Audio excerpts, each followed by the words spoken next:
विनोद दादांसोबत कधी काम केलं? नाही, विनोद दादांसोबत कधीच काम नाही केलेलं आहे. आम्ही ऍक्च्युली भेटलो पण नाहीत, पण विनोद दादा माझी बॉन्डिंग खूप चांगली. कॉल वगैरे हा, विनोद दादा मला फोन करून सांगायचे फ्री असले ना ताई एक गाणं, तर त्यांना ना माझ्या आवाजात गाणं ऐकायला खूप आवडते. मला कॉल करायचे गाणं म्हणून दाखवा ना ताई, मग त्यांना मी गाणं म्हणून दाखवायची. त्यांना खूप आवडायचं. त्यांचं नवीन गाणं आलं ना की मला दादांचा फोन असायचा, ताई आपलं गाणं आलंय, रील बनवा म्हणून. दादांसोबत एक गाणं केलं तुम्ही? एक अल्बम केलेला आहे, इश्काची दौलत. हा, राजा तुझ्या रूपाने मला मिळाली इश्काची दौलत सारी.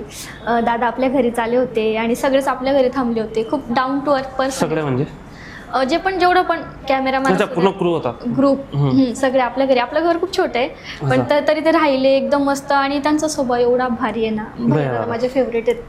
हा, त्यांचा स्वभाव मला खूप आवडतं. आमचं बॉन्डिंग पण खूप आधीपासून आहे. कधीपासून माहिती आहे का? टिकटॉक पासून. जेव्हा त्यांचं ते गाणं आलं होतं ना, या समोरला वट्टावर मी गावागले ना गावागती मोठा घर, तेव्हापासून भैया दादा सोबतची माझी बॉन्डिंग. आणि अजूनही खूप भारी व्यक्तिमत्व आहे भैया दादाचं. त्यांनी पण खूप स्ट्रगल केलेले, तर खूप डाऊन टू अर्थ आणि सगळ्यांसोबत खूप चांगले राहायचे. म्हणजे एवढे मोठे सिंगर पण खूप मस्त राहतात. स्ट्रगल तसं आहे त्यांचा.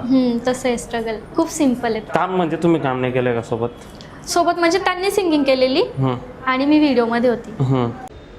पूर्ण पॉडकास्ट हा खरा चेहरा पॉडकास्ट या यूट्यूब चॅनलला आलेला आहे. लाईक, शेअर, कमेंट करून सपोर्ट राहू द्या. धन्यवाद.